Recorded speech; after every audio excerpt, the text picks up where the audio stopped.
Hello everyone, easy physics by N K channel पर आप सभी का बहुत बहुत स्वागत है। उदाहरण नंबर 5 आज अपन पढ़ने वाले हैं। प्रश्न आपको अपनी स्क्रीन पे नजर आ रहा है, देखिए क्या कह रहा है। किसी धात्विक सतह को पहले 3000 एंगस्ट्रॉम तरंग दैर्ध्य के प्रकाश से यानी लैम्डा दे रखा है और आपको अलग अलग लैम्डा देगा, इसलिए इसको अपन लैम्डा 1 कह देंगे। और ये कह रहा है 3000 एंगस्ट्रॉम, तो इसको अपन कुछ सेकंड के लिए एंगस्ट्रॉम में ही रहने देते हैं, ठीक है। उसके बाद में कह रहा है कि फिर 6000 एंगस्ट्रॉम यानी दूसरा लैम्डा आपको दे रखा है, उसको अपन लैम्डा 2 कह देंगे और ये लिखा होगा 6000 एंगस्ट्रॉम। क्लियर है? 6000 एंगस्ट्रॉम के प्रकाश से प्रदीप्त किया जाता है, यानी धातु की सतह पर ये अलग अलग दो तरंग दैर्ध्यों का प्रकाश डाला जाता है। तो क्या देखा गया, यह प्रेक्षित किया गया है कि इन प्रदीपनों के अंतर्गत उत्सर्जित प्रकाशिक इलेक्ट्रॉनों की अधिकतम चालों का अनुपात, यानी पहले के साथ में जो वेग होगा वो v1 है और दूसरे के साथ में जो वेग होगा वो v2 है, और इन दोनों का जो अनुपात है वो दे रखा आपको 3/1, 3:1 की वैल्यू दे रखी। क्लियर है बेटा? यहां से अपन ये जो 3:1 की वैल्यू दे रखी है, यहां से अपन एक छोटा सा रिलेशन बना सकते हैं। क्या बना सकते हैं? यदि आप इनको वज्र गुणा करेंगे, क्रॉस मल्टीप्लाई करेंगे, तो ये v1 तो 1 रह जाएगा और v2 है वो 3 से मल्टीप्लाई हो जाएगा, यानी v1 के इक्वल्स में 3v2 हो जाएगा। v1 की जगह अपन 3v2 रख सकेंगे। क्लियर है? इसमें कोई डाउट नहीं होना चाहिए। प्रश्न कह रहा है कि धातु का कार्य फलन ज्ञात करो। कार्य फलन को अपन W0 से लिख देते हैं और W0 की वैल्यू जो है वो आपको फाइंड आउट करनी है, ठीक है।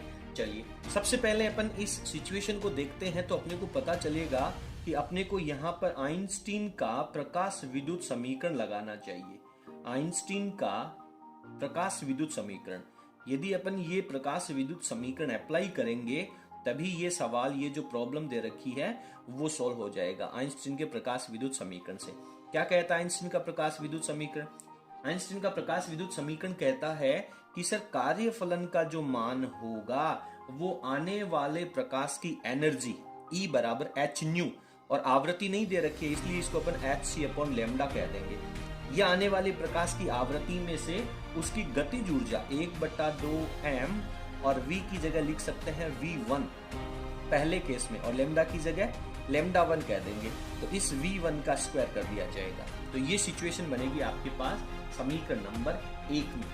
क्लियर है बेटा? चलिए आप चाहें तो इसमें लैम्डा 1 की वैल्यू रख दें, v1 को v1 रहने दें, W0 की वैल्यू अपने को फाइंड आउट करनी ही है, तो यहाँ पर मैं इसकी वैल्यू रख देता हूँ, hc को तो hc रहने देता हूँ और लैम्डा 1 की जगह इसको एंगस्ट्रॉम को मीटर में कन्वर्ट कर लो तो 3 × 10⁻⁷ हो जाएगा, ठीक है। माइनस में चलेगा 1/2m v1 का स्क्वायर, और इसे अपन कह देंगे इक्वेशन नंबर 1, ठीक है। अब प्रश्न कह रहा है कि एक दूसरी सिचुएशन और दे रखी है, तो दूसरी सिचुएशन में क्या होगा? कार्यफलन तो वही रहना है, धातु सेम ही है। अपन जानते हैं कि कार्यफलन का मान आने वाले प्रकाश के तरंग दैर्ध्य आवृत्ति के ऊपर डिपेंड नहीं करता है। तो W0 की अगर अपन दूसरी इक्वेशन लगाएंगे तो ये हो जाएगी hc/λ2 माइनस 1/2m, और यहाँ पे v2 का स्क्वायर लगेगा। hc को मैं hc रहने देता हूँ, लैम्डा 2 की जगह इसको भी मैं मीटर में कन्वर्ट कर लेता हूँ तो 10⁻⁷ मीटर हो जाएगा, माइनस 1/2m लगा दिया, और v2 की जगह ये जो इक्वेशन दे रखी है इसको अपने को यूज कर लेनी चाहिए। तो v2 की जगह जब ये वैल्यू रखेंगे तो v2 का स्क्वायर करना है, ठीक है। मेरी बात समझ में आ रही है? v2 का स्क्वायर, तो एक बार अपन काम करते हैं। v2 का स्क्वायर यदि अपने को लिखना है तो इसको अपने को v1/3 लिखना पड़ेगा, ठीक है। तो एक बार मैं v2 को तो v2 ही रख लेता हूं क्योंकि इससे तो थोड़ी सी इक्वेशन टफ हो जाएगी, v2 का स्क्वायर हो जाएगा, ओके। और आप चाहें तो इसमें v2 की जगह है आप v1/3 भी लिख सकते हैं, तो इसको मैं v1/3 कह देता हूं, तो ये v1/3, 3 का स्क्वायर करोगे तो 9 हो जाएगा। क्या ये मेरी बात सबको क्लियर होगी? यहाँ पे मेरे को v2 का स्क्वायर करना था, इस इक्वेशन से v2 का मान जब अपन निकालेंगे तो v1/3 आएगा, और उसका होल स्क्वायर रखेंगे तो v1 का स्क्वायर हो गया और 3 का स्क्वायर 9 हो गया। ये आपके पास इक्वेशन नंबर 2 बन जाती है। एक्चुअली अपने को W0 की वैल्यू निकालनी है, तो W0 को यहाँ से रिमूव नहीं करना है। अपन चाहते हैं कि ये जो वैल्यू है ये फंक्शन इन दोनों में से रिमूव हो जाए, तो इन दोनों को सिमिलर बनाने के लिए मेरे को क्या करना चाहिए, जो समीकरण नंबर 2 आपको नजर आ रही है, अगर इसको मैं 9 से मल्टीप्लाई कर दूं पूरी इक्वेशन को, तो इसके परिणाम में कोई फर्क नहीं पड़ेगा और 9 से 9 ये रिमूव हो जाएगा और ये रिमूव होगा तो इसके बराबर वैल्यू आ जाएगी। ठीक है, तो यहाँ पे अपन इसको 9 से जब मल्टीप्लाई करेंगे तो W0 की मल्टीप्लाई में 9 हो जाएगा, बराबर में 9 ऊपर भी रह जाएगा, यहाँ पे HC अपॉन 6 इंटू 10 की पावर माइनस 7 लग जाएगा और माइनस 1/2 mv1 का स्क्वायर आ जाएगा। ये समीकरण नंबर 3 होगी। अपने को तो W0 की वैल्यू चाहिए, तो ये वाला पार्ट हटाना है। ये वाला पार्ट हटाने के लिए अपन क्या करें, बड़ी इक्वेशन ये है, इसमें तो सिर्फ W0 है और ये 9W0 है, तो समीकरण 3 में से समीकरण 1 रिमूव कर देते हैं, माइनस कर देते हैं। तो समीकरण 3 में से समीकरण 1 को माइनस कर देते हैं, 1 घटाने पर, माइनस करने पर। चलिए माइनस कर दीजिए, 9 में से W0 जाएगा तो 8W0 तो यहाँ रहेगा। क्लियर है। दूसरे पार्ट अपन इन दोनों को रिमूव करते हैं, तो इसमें से जब आप इसको सॉल्व करेंगे तो 3 से काट दें इसको, तो 3 से काटेंगे तो, या फिर आप इसको कितने से काटना चाहेंगे, ये दोनों वैल्यू सेम करनी है अपने को। तो दोनों वैल्यू सेम करने के लिए इन दोनों को अपन सॉल्व कर लेते हैं थोड़ा सा। इसको जब अपन सॉल्व करेंगे तो समीकरण 3 में से 1 घटाना है, ये वाला पोर्शन। तो इसमें से मैं एक काम करता हूँ, मैं यहाँ पे लिख लेता हूँ HC अपॉन 10 की पावर माइनस 7 को ले लेता हूँ कॉमन।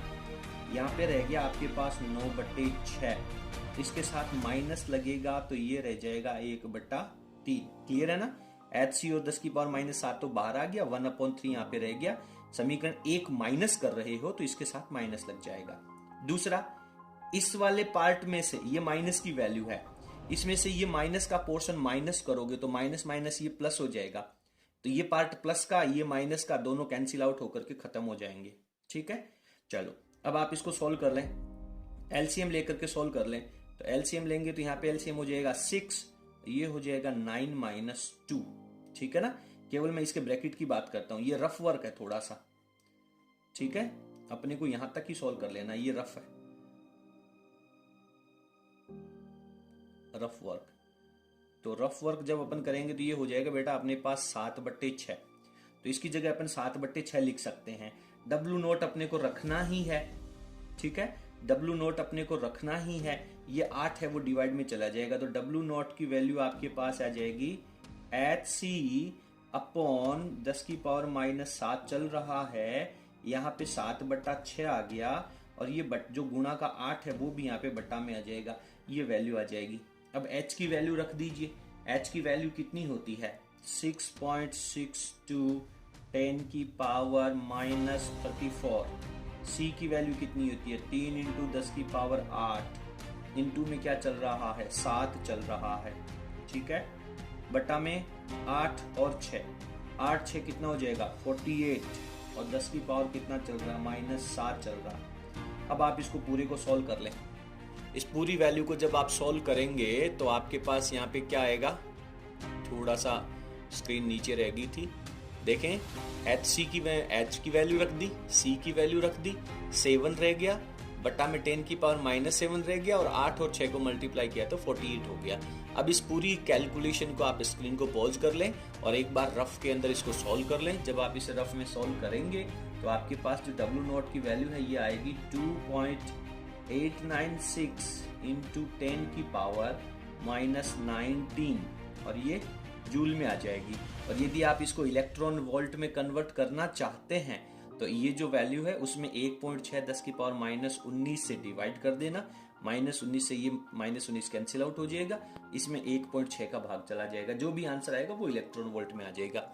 लेकिन अभी अपने को प्रश्न में पूछा नहीं गया है कि कौन से मात्रक में लिखना है, तो अपन सिंपल इसे जूल में इसका आंसर दे सकते हैं। उम्मीद करता हूं कि आपको पूरा प्रश्न समझ में आ गया होगा। आज की क्लास में इतना ही। यदि आपको हमारा आज का वीडियो पसंद आया तो प्लीज आप इसे लाइक करें और इसे अपने सभी मित्रों के साथ शेयर जरूर करें।